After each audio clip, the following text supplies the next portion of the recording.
নীলকণ্ঠ ফেরিওয়ালার মেঘ আকাশে। কোনটা যে কার সাথে শেষ ছবি হবে কে জানে।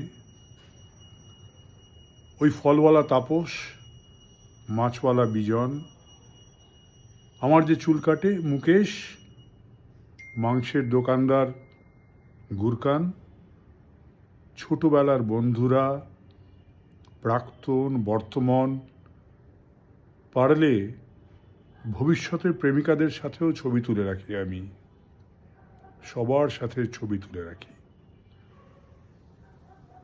কাল যদি সে আমাকে খুঁজে না পায়, যদি সে হারিয়ে যায় আমার পৃথিবী থেকে, যদি দুজনেই হারিয়ে যাই একজন অন্যজনের কাছ থেকে, তাই ছবি তুলে রাখি।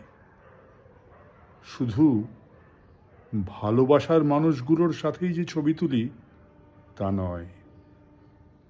যে আমাকে সারা জীবন তীরবিদ্ধ করে গেছে, সেও যদি আমাকে খুঁজে না পায়, কি করবে সে?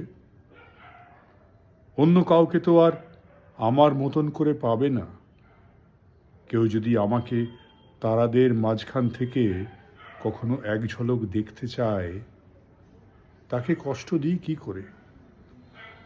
সেই 11-12 ক্লাসে হারিয়ে যাওয়া অমিতাভকে আমি তো আজও খুঁজি। তার সাথে আমার কোনো ছবিই নেই, তবে হারিয়ে ফেলা গৌতমকে পাই তার সাথে আমার ছবিতে।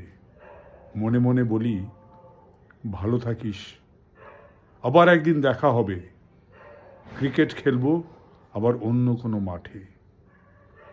তাই আমি ছবি তুলি রোজ, সব সময়, সবার সাথে। মোবাইলে কল চার্জ শেষ হয়ে গেলেও ক্যামেরাটা পরিষ্কার রাখি। আর মাঝে মাঝেই স্টোরেজ মেঘের থেকে জায়গা কিনি, জানি ওখানে সবাই থেকেই যায়, হারায় না, ঠিক মেঘ আকাশের মনের মতো।